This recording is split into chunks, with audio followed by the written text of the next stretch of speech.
Okay, hey YouTube. So, my apologies. I know that I should have updated a video like maybe a week or two ago, something like that. But I'm actually currently working on editing a couple videos. This is my actual 6-month update where I talk to you and tell you a couple things. But I'm gonna have like a video compilation, I guess, of pictures from the beginning all the way to month 6, so you can see how my lock journey has been going so far. I did lock petals. I actually took them down. That's why it's looking a little crazy, but I'm working on that tutorial. And yeah, I'm working on those two. And then eventually, after my retwists next week, I'll do another video for the curly hair. So just want to knock that out of the way. Yeah, so it's been 6 months. I have it up in a bun today. I don't know. The biggest change I noticed is like when I wear it up like this. Let me see if I can move this in for you a little. Right here, you can't really see the 2-strand pattern as much anymore, but at the ends of my hair, it's relatively visible. You have some of the ends like this one, where it's not really curly and it's starting, the fuzz is covering the end, and then other places where the ends are still curly, like over here. So, I mean, there's been changes. I need a retwist right now, but I've noticed it's coming along. It's slow process, but it's coming. So, yeah. What else? A little aftermath for the lock petals. I like the style, but I do not recommend doing it on starter locks for a number of reasons. Where afterwards, it's like, duh, you should have known better. But because of the level of frizz, of course, the style didn't look quite as defined as I would have liked. But the biggest issue was putting them in and taking them out. The rubber bands, trying to not get the rubber bands caught in all the frizz was difficult, especially when it's time for takedown. Even though I wrapped the rubber bands, nicely, so they should have been pretty easy to take off. And a lot of sections, it was difficult because the frizz had kind of wrapped around the rubber band. So I definitely recommend doing them on fully matured locks. But other than that, I really like the style. And like I said, I'll have that tutorial up for you.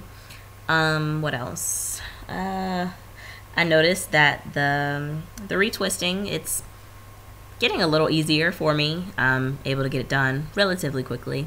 But overall, it's just slow process. I definitely am noticing,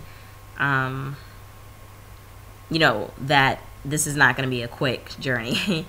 That's why it's called a journey, I guess. But with deciding to do this on longer hair, you kind of run into the same thing as when you decide to, let's say, transition from perm to natural with long hair and you want to keep your hair rather than cutting it.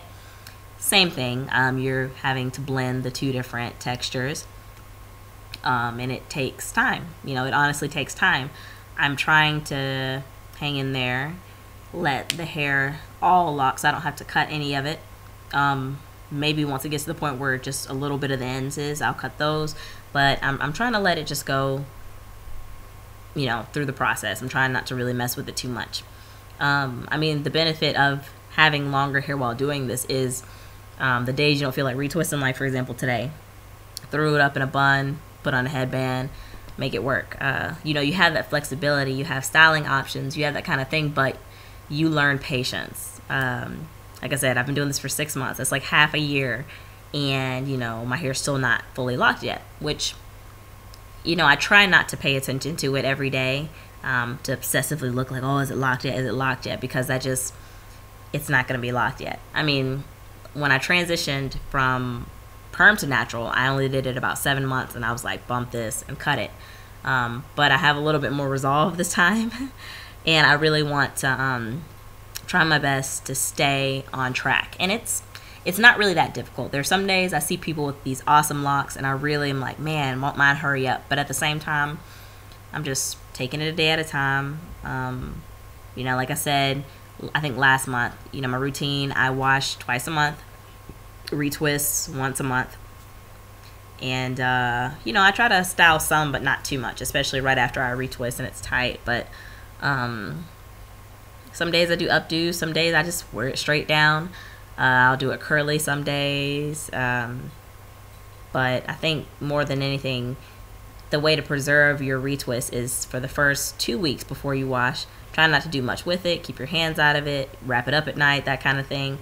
After the wash, wear it curly, because then it doesn't really matter if your roots are puffy. So that's one method that I've kind of started to stick to.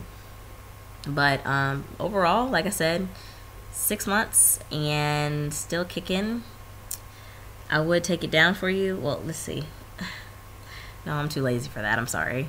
But overall, you can still see, this camera is pretty crappy, but you can still see the pattern up here.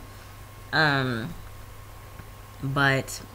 it's really low maintenance and there's not much to do. I just try, like I said, keep my hands out of it, and retwist once a month. I mean, it's fairly simplistic. I try to moisturize maybe every 3 days, every 3 to 4 days, to try to keep my scalp in check, because that's the only thing. I've always suffered from dry scalp, whether I was perm, loose natural, and even now. So I have to moisturize my hair, or my scalp rather, moisturize my scalp and like the ends and everything. But yeah, that's pretty much it. So stay tuned. Hopefully, today's Sunday the 22nd. I'm hoping by, let's say, Thursday the 26th of this week, I'm hoping that the other videos will be posted. So thank you for your patience, and God bless.